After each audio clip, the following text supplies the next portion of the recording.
Shalom, salam damai sejahtera untuk Anda sekalian dimanapun Anda berada. Kembali bersama saya dalam program Mengenal Hukum Perkawinan Gereja Katolik. Nah, tema kita pada kesempatan ini ialah apa itu tipe-tipe perkawinan. Gereja Katolik hanya mengenal satu jenis perkawinan saja, sebagaimana diajarkan oleh Yesus Kristus Tuhan kita, dan dipelihara, diajarkan, dijalankan oleh Gereja Katolik, yaitu perkawinan yang berciri satu dan tak terputuskan. Nah, kalau kita sekarang berbicara mengenai tipologi atau tipe-tipe perkawinan, itu hanyalah kumpulan istilah atau ungkapan mengenai perkawinan yang satu dan tak terceraikan itu. Nah, berdasarkan unsur-unsur pembentuknya, apakah yang menikah itu orang yang dibaptis atau bukan dibaptis? Apakah perkawinan itu sudah terkonsumasi atau belum? Dengan kata lain, apakah suami istri yang sudah menikah secara sah itu sudah melakukan relasi seksual khas suami istri atau kopulasi suami istri? Apakah ada itikat jahat atau itikat baik dalam melangsungkan perkawinan dan sebagainya? Nah, inilah yang akan kita lihat sekarang ini. Nah, pertama-tama ada satu pasangan istilah atau ungkapan, yaitu perkawinan religius dan perkawinan sipil. Nah, apa itu perkawinan religius? Perkawinan religius adalah perkawinan yang dilangsungkan menurut norma hukum agama dari pihak-pihak yang menikah. Dengan kata lain, perkawinan ini dilangsungkan di hadapan petugas agama dari pihak-pihak yang menikah. Nah, dalam hukum perkawinan Katolik, Kanon 1108 paragraf 1 dari Kodeks menetapkan bahwa perkawinan hanyalah sah bila diteguhkan oleh ordinaris wilayah atau pastor paroki atau oleh imam maupun diakon yang diberi delegasi oleh ordinaris wilayah atau pastor paroki itu dan di hadapan dua orang saksi menurut norma hukum kanonik. Nah, selanjutnya paragraf 2 dari Kanon 1108 menetapkan peneguh perkawinan hanyalah orang yang hadir. Petugas resmi yang hadir menanyakan pernyataan kesepakatan mempelai dan menerima kesepakatan itu atas nama gereja. Nah, ketentuan kanonik ini matching atau klop dengan Undang-Undang Perkawinan Republik Indonesia yang menetapkan bahwa perkawinan adalah sah apabila dilakukan menurut hukum masing-masing agamanya dan kepercayaannya itu. Dan dalam penjelasan pasal 2 dari Undang-Undang Nomor 1 tahun 1974 dikatakan tidak ada perkawinan di luar hukum masing-masing agamanya dan kepercayaannya itu sesuai dengan Undang-Undang Dasar 1945. Jadi ini klop atau sesuai dengan norma gerejawi. Nah, itulah perkawinan religius, perkawinan kanonik, atau perkawinan gerejawi bagi orang-orang Katolik, sekalipun salah satu pasangannya bukan Katolik. Nah, dalam perkawinan antara dua orang Katolik atau antara dua orang dibaptis, perkawinan religius ini penting dan fundamental. Mengapa? Ada beberapa alasan. Pertama, ada kaitan yang sangat erat antara perjanjian perkawinan dan sakramen. Kita sudah melihat dalam sesi sebelumnya, dalam Kanon 1055 paragraf 2, di situ ditetapkan tidak ada kontrak perkawinan sah yang tidak dengan sendirinya diangkat ke martabat sakramen.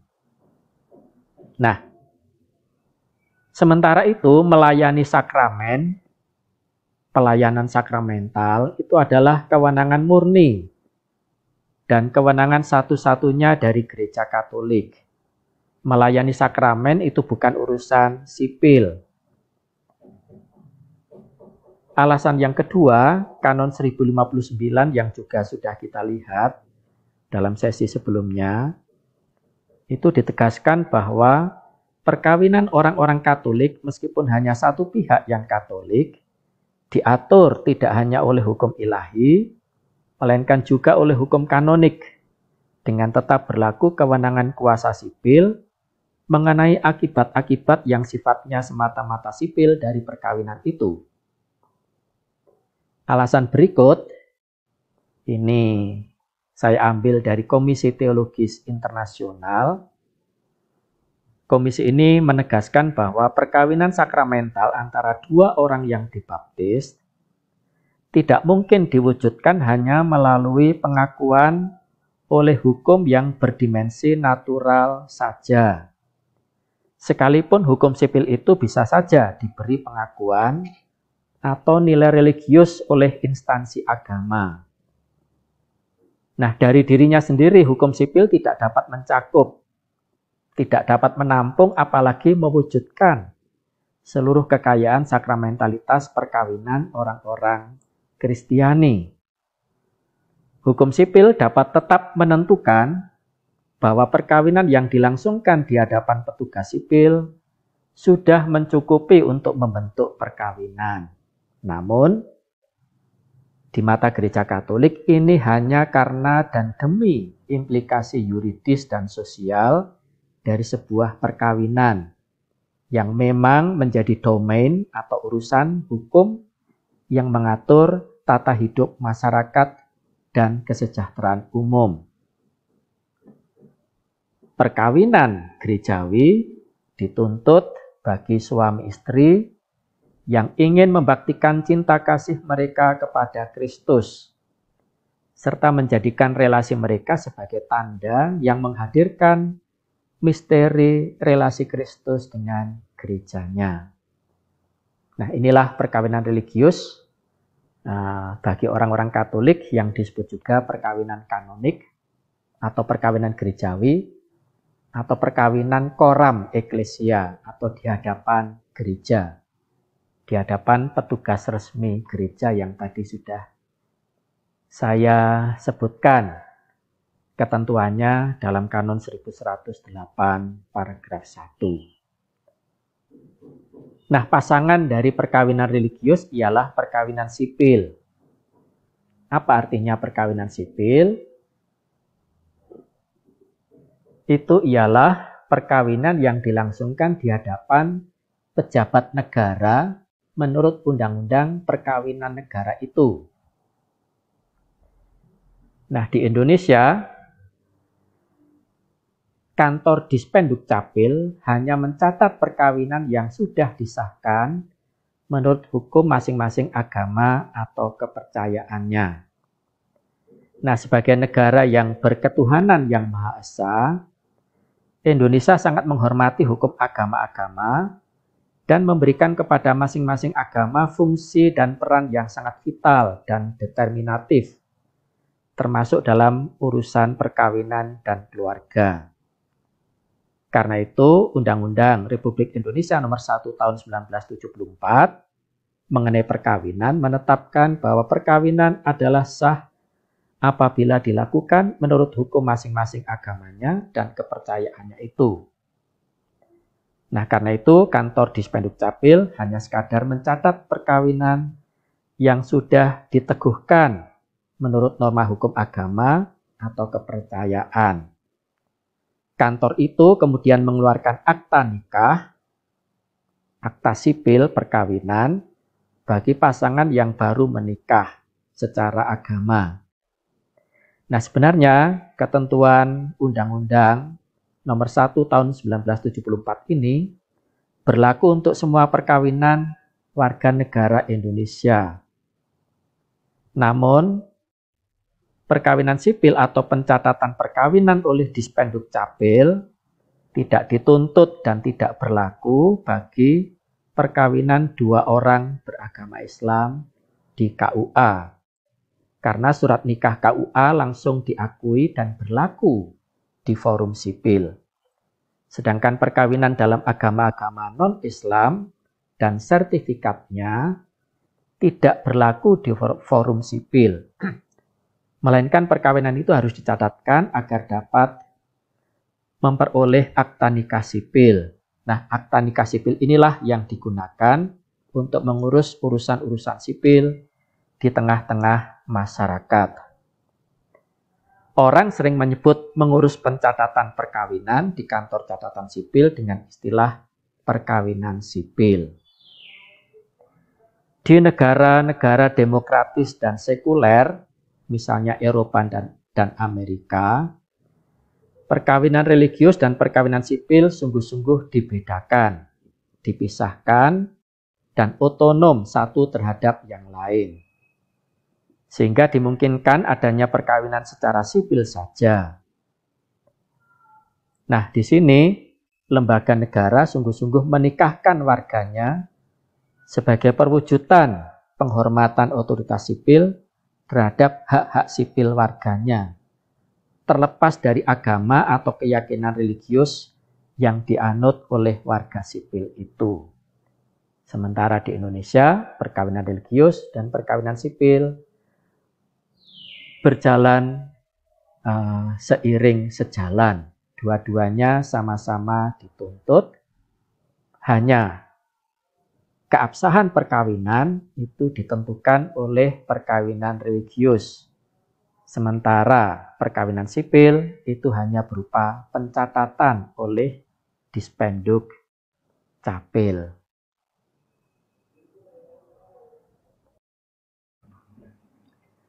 Pasangan istilah berikutnya ialah perkawinan legitim dan perkawinan ratum. Perkawinan legitim adalah perkawinan sah antara orang-orang yang tidak dibaptis. Konsep ini ada dalam kodeks yang lama, tapi menurut saya masih berlaku pengertian ini untuk menunjukkan paham gereja, konsep gereja Katolik mengenai perkawinan-perkawinan yang lain yang ada di luar gereja Katolik. Gereja menganggap perkawinan sah antara orang-orang yang tidak dibaptis, yang sudah sah menurut hukum agama mereka, adalah juga sah dan legitim di mata gereja Katolik. Nah, dalam tradisi kanonik dan dalam dokumen-dokumen gerejawi, istilah perkawinan legitim juga dipakai untuk menyebut perkawinan sah non-sakramental antara seorang Katolik dengan seorang yang tidak dibaptis. Dengan kata lain, untuk menyebut perkawinan campur dengan halangan beda agama. Nah, perkawinan ini baptis dengan orang yang tidak dibaptis atau kedua-duanya sama-sama tidak dibaptis, tidak memiliki karakter sakramental. Tetapi perkawinan ini di mata gereja Katolik adalah perkawinan yang suci, res sacra. Res itu perkara atau hal, sakrum, sakra itu suci. Dan mereka dipersatukan oleh Tuhan, meskipun bukan orang yang sama-sama dibaptis. Dan karena dipersatukan oleh Tuhan, maka mereka menjawab dan memenuhi panggilan natural, panggilan keterciptaan, dan masuk dalam rencana keselamatan Allah. Sehingga ada yang menyebut perkawinan non-sakramental ini sebagai sakramen, tapi sakramen natural. Nah, jika terjadi pembaptisan pada pihak yang tadinya tidak dibaptis, maka perkawinan ini otomatis menjadi sakramen karena sudah sah atau legitim sebelumnya menurut hukum agama sebelumnya, dan dengan pembaptisan pihak-pihak yang tadinya belum dibaptis, maka terjadilah perkawinan sah antara dua orang yang kini sama-sama dibaptis.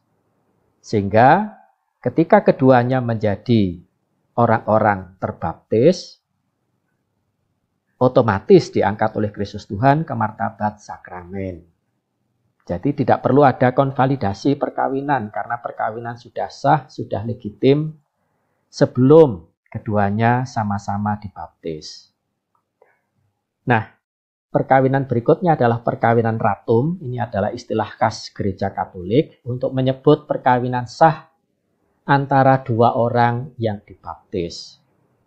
Katolik-Katolik, Katolik Kristen non-Katolik, seperti yang sudah saya jelaskan di sesi-sesi sebelumnya.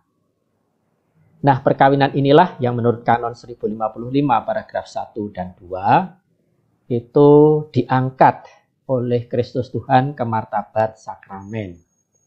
Diberi karunia anugerah khusus untuk menjadi sakramennya. Tanda lambang yang menghadirkan relasi kasih Kristus dengan gerejanya. Nah, inilah yang disebut sakramen adikodrati atau sakramen supranatural. Kalau tadi perkawinan legitim antara dua orang dibaptis disebut sakramen natural, kalau kedua-duanya dibaptis disebut sakramen supranatural karena diangkat oleh Kristus Tuhan ke martabat sakramen. Nah,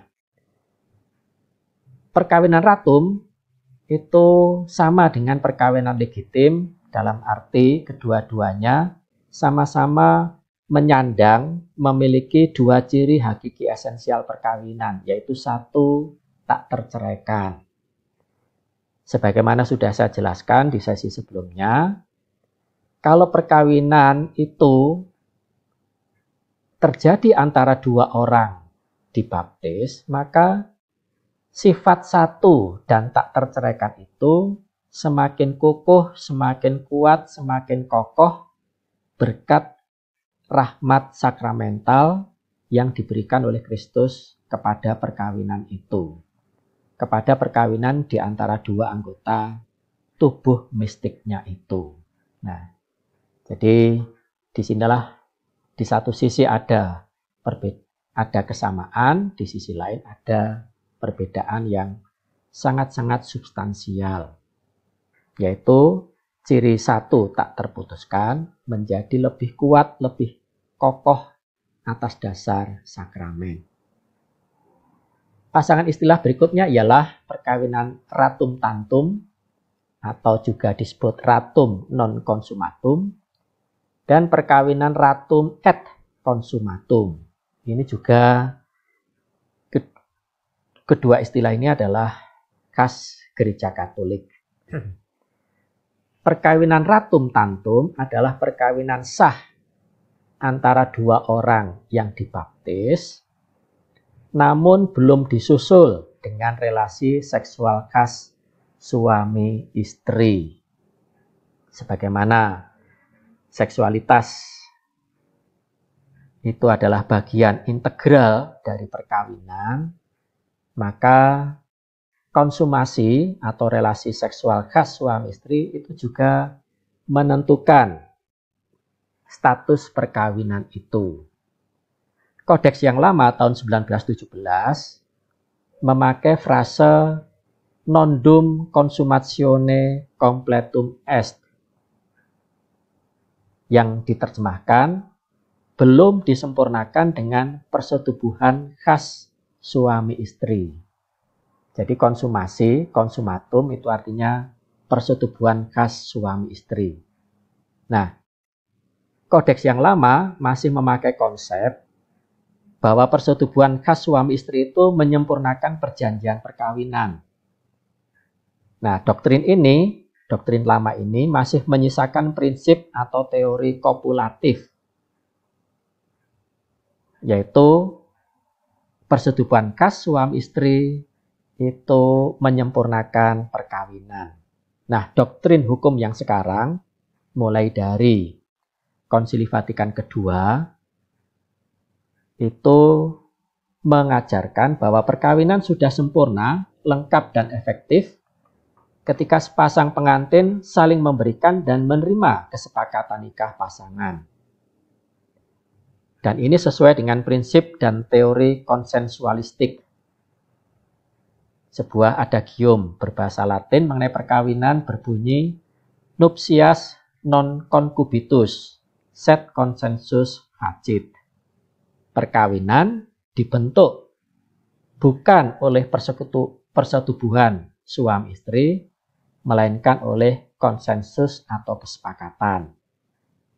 Jadi menurut pengertian atau doktrin hukum yang sekarang, konsumasi yang menyusul peneguhan nikah itu bukan menyempurnakan atau melengkapi perkawinan, melainkan sebuah finalisasi yang menjadikan perkawinan itu mutlak tak terputuskan. Karena suami istri lewat relasi seksual itu bukan lagi dua, melainkan satu daging.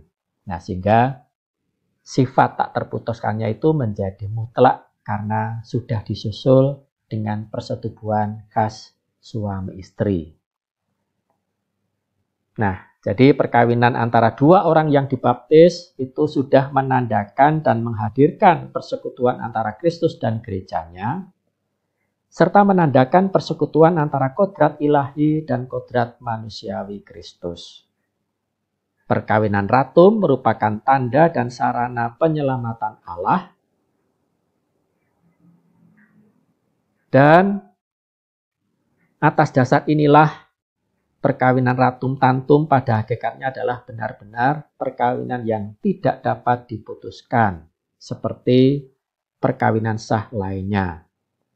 Bahkan indissolubilitas perkawinan antara dua orang dibaptis itu mendapat kekukuhan khusus atas dasar sakramen.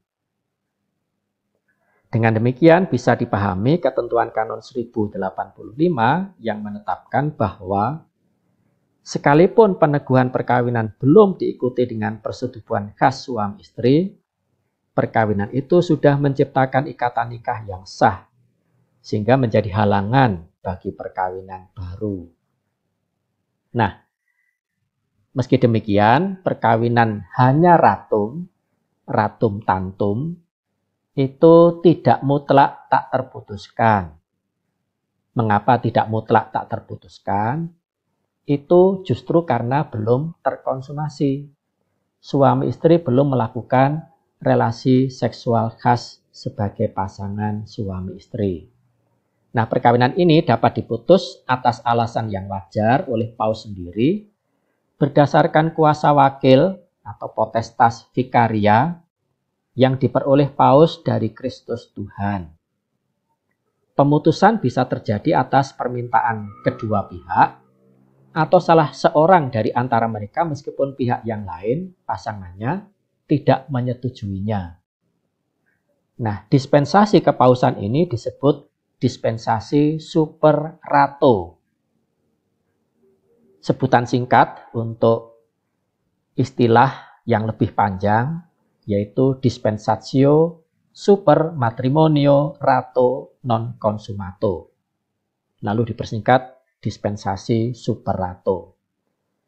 Contoh perkawinan yang tidak disusul dengan konsumasi ialah setelah perayaan nikah di gereja, suami atau istri langsung berangkat keluar pulau, keluar negeri untuk bekerja, untuk studi atau tugas kenegaraan, dan kemudian di antara mereka tidak pernah terjadi relasi seksual suami istri, tidak pernah kumpul atau tinggal bersama.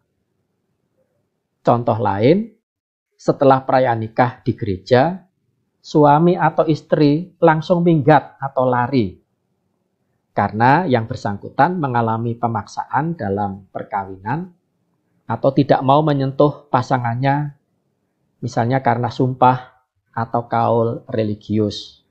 Nah, itu perkawinan itu bisa sah tapi belum terkonsumasi sehingga bisa diputus. Nah, ini konsep perkawinan ratum tangtum. Istilah berikut yang akan saya jelaskan ialah perkawinan ratum et consumatum. Ini istilah khas gereja Katolik untuk menunjukkan perkawinan sah antara dua orang yang dibaptis, misalnya perkawinan Katolik dengan Katolik, Katolik dengan Kristen non-Katolik, Kristen dan Kristen. Dan perkawinan sah ini sudah disusul dengan relasi seksual khas suami istri. Nah, karena sudah sah dan sudah disusul dengan relasi seksual khas suami istri, maka perkawinan ini mutlak tak bisa diputuskan selain oleh kematian. Jadi tidak bisa diputuskan baik oleh suami istri itu sendiri, tidak bisa diputuskan oleh kuasa manusiawi manapun, dan atas alasan apapun selain oleh kematian. Bahkan Paus di Roma pun tidak punya kuasa untuk memutus perkawinan ratum et consumatum, di mana suami istri Kristiani sudah menjadi satu daging lewat relasi seksual. Mereka bukan lagi dua, melainkan satu, dan diangkat oleh Kristus Tuhan ke martabat sakramen. Nah, perlu kita ketahui apa artinya konsumatum dan apa syarat-syarat konsumasi atau kopulasi suami istri itu yang membuat perkawinan itu mutlak tak bisa diputuskan. Ada beberapa persyaratan untuk disebut perkawinan sudah terkonsumasi. Syarat yang pertama, sudah ada ikatan nikah yang sah di antara suami dan istri. Alias secara yuridis status mereka adalah suami istri yang sah. Nah, konsumasi atau kopulasi suami istri menuntut dan mengandaikan perkawinan yang sah. Karena itu, tidak bisa disebut konsumasi perkawinan bila belum ada perkawinan, bila belum ada ikatan yang sah sebagai suami istri. Tidak disebut konsumasi relasi seksual di antara pasangan remaja yang berpacaran atau bertunangan. Relasi layaknya suami istri sebelum menikah tidak masuk dalam pengertian konsumasi, melainkan sebuah pelanggaran berat atas norma moral seksual, karena laki-laki dan perempuan seharusnya menjaga kemurniannya hingga saat perkawinan mereka. Demikian juga tidak bisa disebut konsumasi relasi seksual yang dilakukan oleh orang-orang yang masih terikat perkawinan sah dengan orang lain. Dengan kata lain, relasi seksual dalam perzinahan atau perselingkuhan. Syarat yang kedua untuk disebut konsumasi, relasi seksual suami istri harus diwujudkan secara natural. Dalam arti sesuai dengan hakikat seksualitas khas manusia yang berbeda dengan seksualitas pada binatang yang melulu biologis instingtif saja. Kopulasi harus dilangsungkan dengan semangat atau jiwa sebagai suami istri. Marital spirit, dalam arti pasangan melakukan relasi seksual itu dengan kesadaran dan dengan kehendak sebagai suami atau sebagai istri. Dan kesadaran atau kerelaan itu tidak harus aktual ada pada saat persetubuhan, melainkan cukup virtual, sudah ada sebelum konsumasi, dan tidak pernah ditarik kembali oleh pasangan itu. Ketiga, untuk disebut konsumasi perkawinan, persetubuhan itu harus terjadi secara manusiawi. Di sini saya tulis in a human manner, in humado modo. Ini merupakan unsur psikologis dari konsumasi perkawinan. Berarti persetubuhan harus merupakan sebuah tindakan khas pribadi manusia yang dalam teologi moral Katolik disebut actus humanus, bukan actus hominis. Actus humanus berarti dilakukan dengan kesadaran dan dengan kebebasan batiniah, baik oleh pihak suami maupun istri. Karena itu persetubuhan yang terjadi lewat pemaksaan atau pemerkosaan fisik tidak mengkonsumasi perkawinan. Sekalipun perkawinan sudah sah antara dua orang dibaptis. Karena pasangan tidak dimungkinkan melakukan tindakan manusiawi yang benar-benar sadar dan bebas. Konsumasi yang terjadi hanya dengan cara rumit dan malah merendahkan martabat pribadi pasangan, kiranya tidak bisa disebut manusiawi. Dan relasi seksual seperti itu tidak disebut mengkonsumasi perkawinan. Yang keempat, relasi seksual itu harus berupa tindakan persekutuan kelamin yang berbeda, yang dari sendirinya cocok atau terbuka untuk kelahiran anak. Disebut juga prokreasi. Nah, untuk itu dituntut sekaligus dan berturut-turut adanya 3C pada pihak suami, yaitu ereksi, penetrasi, dan ejakulasi. Dan semua ini harus terjadi secara natural. Dari pihak istri, harus terjadi penerimaan penis dan ejakulasi suami di dalam vaginanya, itu juga harus terjadi secara natural.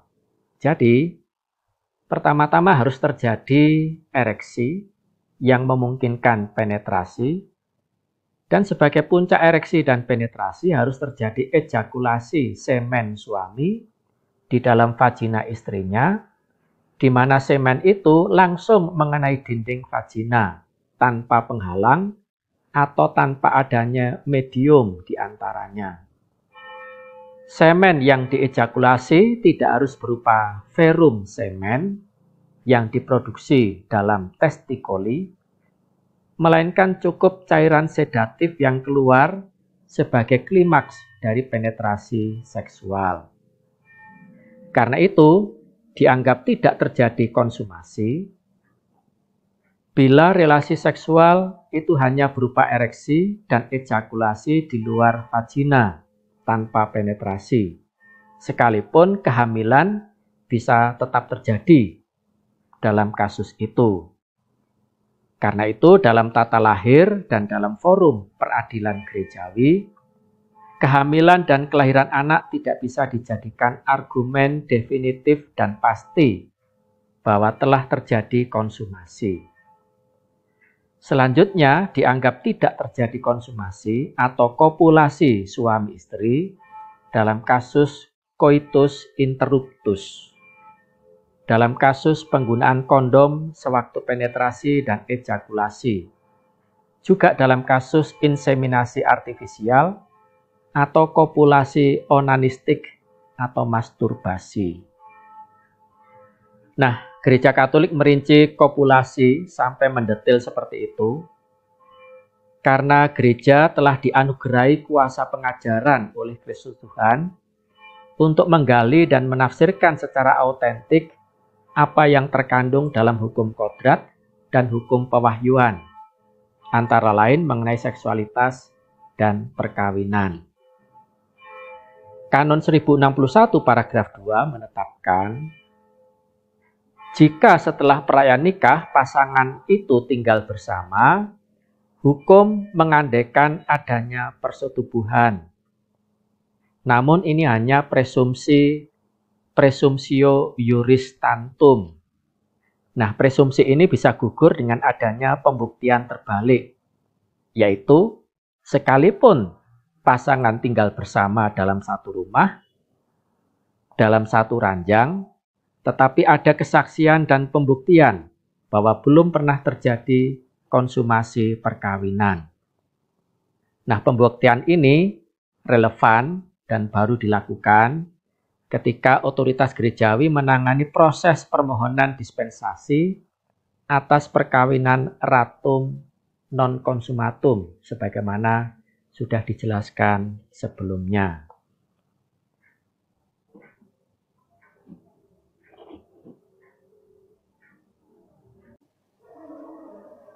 Istilah terakhir yang akan saya jelaskan di sini ialah perkawinan putatif. Ini juga istilah khas Gereja Katolik. Perkawinan putatif adalah relasi laki-laki dan perempuan yang secara eksternal menampilkan warna, kesan, penampakan seolah-olah perkawinan yang sah dan normal. Namun sejatinya tidak sah secara objektif dan yuridis. Kata putatif dari bahasa Latin putativum, matrimonium putativum.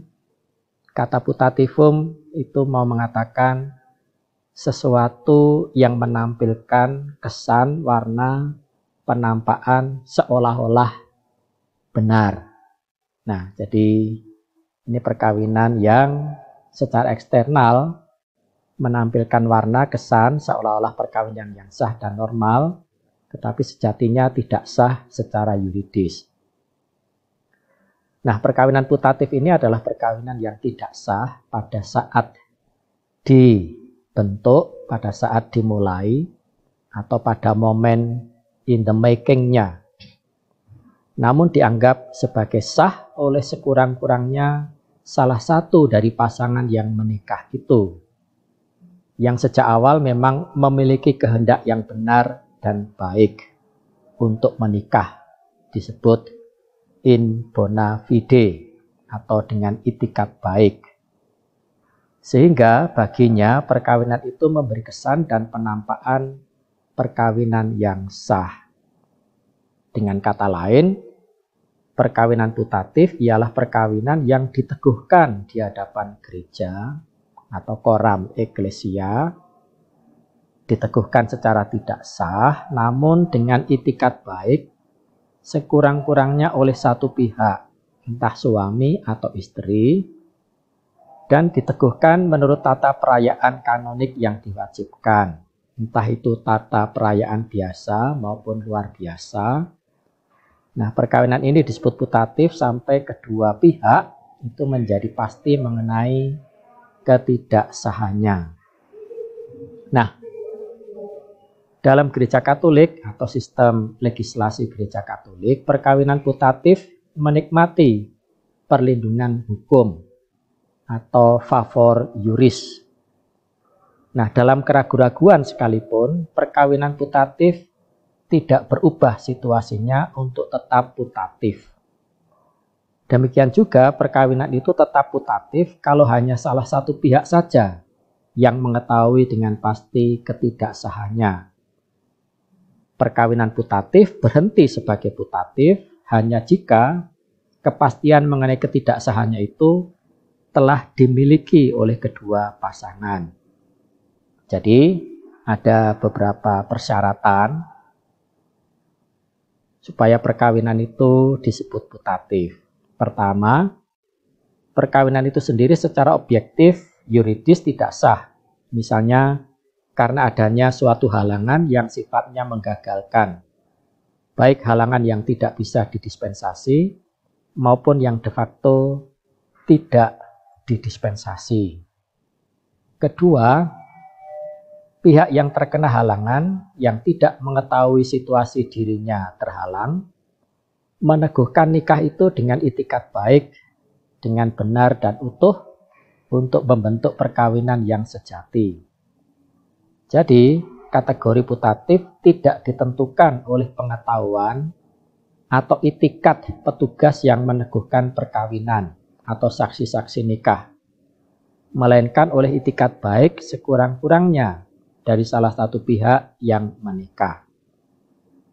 Seandainya peneguh nikah atau saksi-saksi perkawinan mengetahui secara pasti ketidaksahan perkawinan, perkawinan tetap disebut putatif, asalkan diteguhkan dengan itikat baik oleh sekurang-kurangnya salah satu pasangan dan sampai kedua pihak menjadi pasti mengenai ketidaksahannya.